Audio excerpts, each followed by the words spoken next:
Are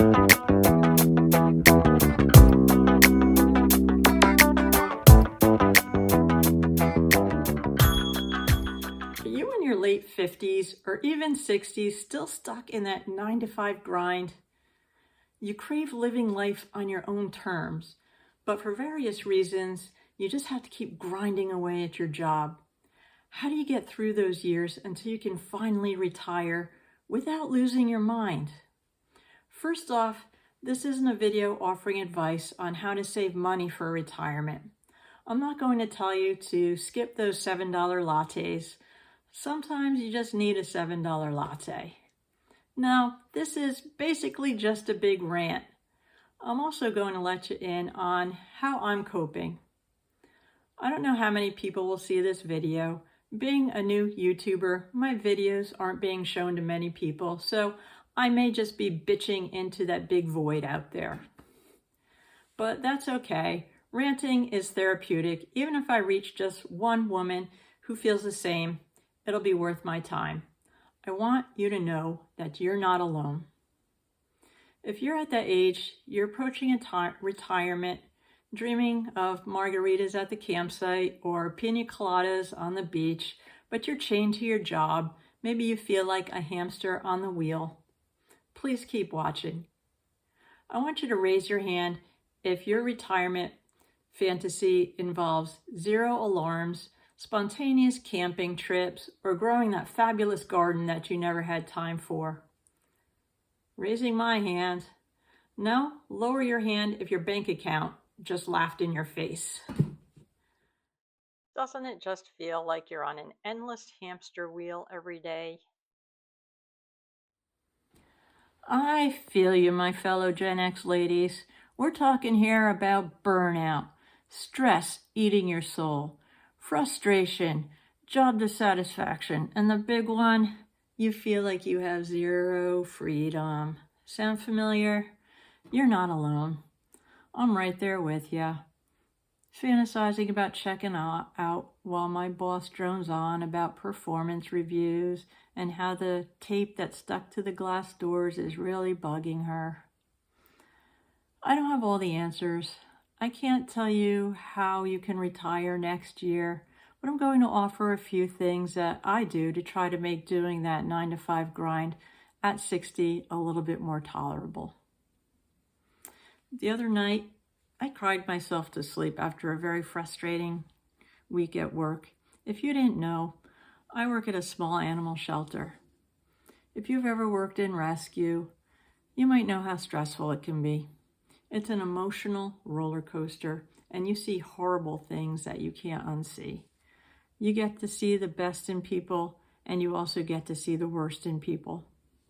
Like many shelters, we're understaffed, we're underpaid, and overworked. I get paid, albeit not much, for working 8 hours a day, but I'm often there for 11 hours a day, often without taking a break because there's just no one else there to do what needs to be done. It wasn't always this way. I was once a creative consultant for a large insurance firm, but about 10 years ago, my job got shipped overseas. I loved working from home, and I was paid decently. Up until that point, I never had trouble finding consulting work. It was like I turned 50 and suddenly someone flipped the "we don't hire older folks" switch. Let me tell you, ageism is real, especially in the creative field. What 30-something hiring manager wants to hire their mom? After almost a year and hundreds of job inquiries and not being able to find sufficient work, I took a retail job because it was all I could find and I really needed a job. That really does a number on your self-esteem. But I quickly worked my way up to a management level position, but I was miserable. Retail just wasn't for me. I didn't like it. After about 5 years, I saw that the animal shelter that I had volunteered with for many years was hiring. So I thought it would be fun and more rewarding, and even though I take a cut in hours and a cut in pay, I applied for the job, and I was offered the job and accepted. Don't get me wrong, it is fun, it is rewarding at times, but it's also very physically demanding.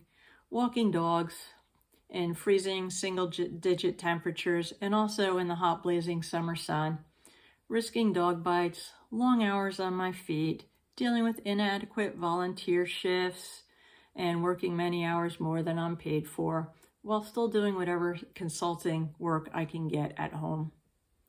Now, I'm reasonably fit, and I enjoy physical activity, but it gets to be a lot now that I'm getting older. Our jobs are supposed to get easier as we age, right? Now, I'm not saying that I'm not grateful that I have a job. I am. And I'm grateful that I can support myself. All my life, I've always found some kind of work when times get tough, even if I hated the job. And now, I'm just tired. I never enjoyed going to school when I was a kid, with the exception of 3 years of art school, which was an absolute blast. I've had some kind of job since I was 14 years old. I babysat, I had paper routes, I worked at a dry cleaner, I worked in retail. I had a number of jobs, that teenagers have. But after 45 years of working, I'm tired. I'm ready to throw in the towel. I want my freedom. I no longer want to ask permission to have a day off and then be made to feel guilty about it. I no longer want to drag myself out of bed at 5:30 in the morning to walk dogs on icy trails in 5-degree temperatures. I'm tired of constantly having a knot on my stomach on Sunday evenings in anticipation of another long week. I just want to live my life on my terms. No one knows how many days we have left. My mom passed at age 68. That's only a little more than 8 years older than I am right now. My dad lived a reasonably healthy life until he was around 85, and he passed at age 87. I decided that I would really like to retire when I'm 62. If I'll be financially able to do that by that time, probably not.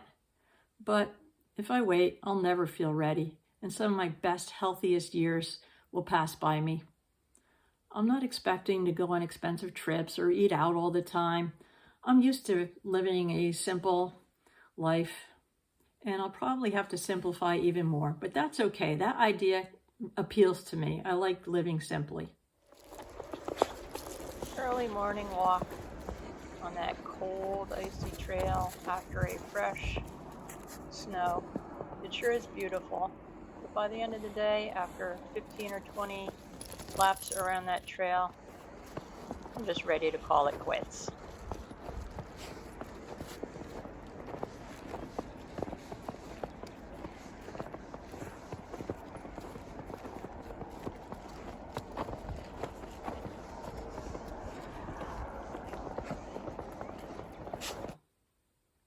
One of those first feelings that you may feel is burnout.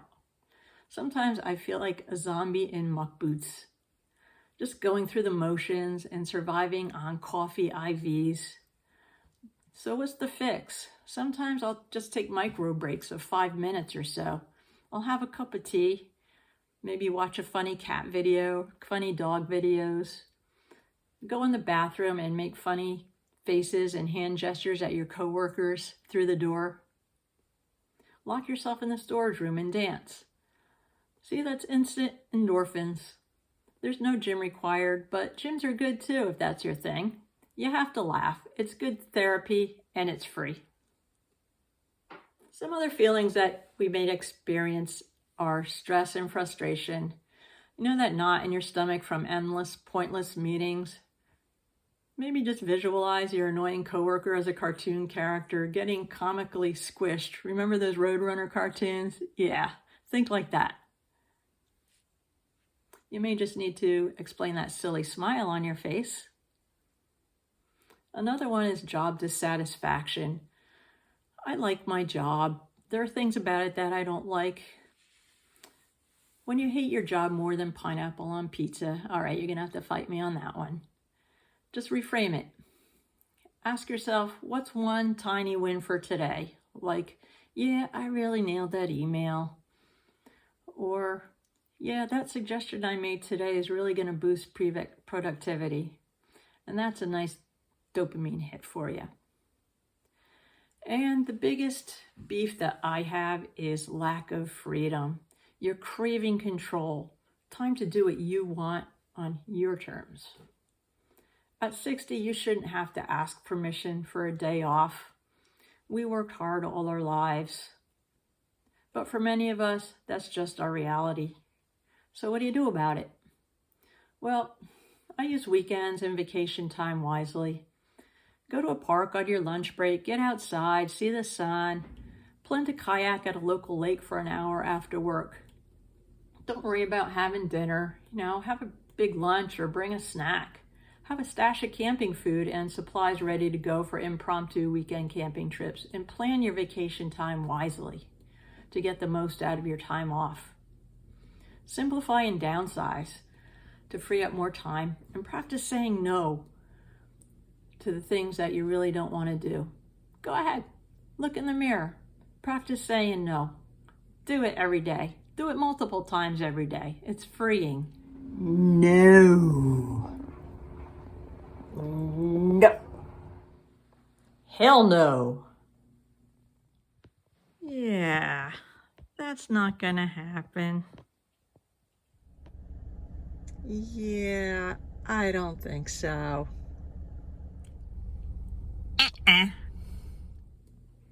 Also, journal it out nightly. What sucked about my day today and what sparked joy? It's cheaper than wine, but wine is good too. So here's your pep talk. You've got this.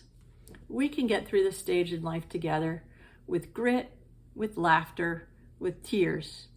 It's okay to cry, and with determination.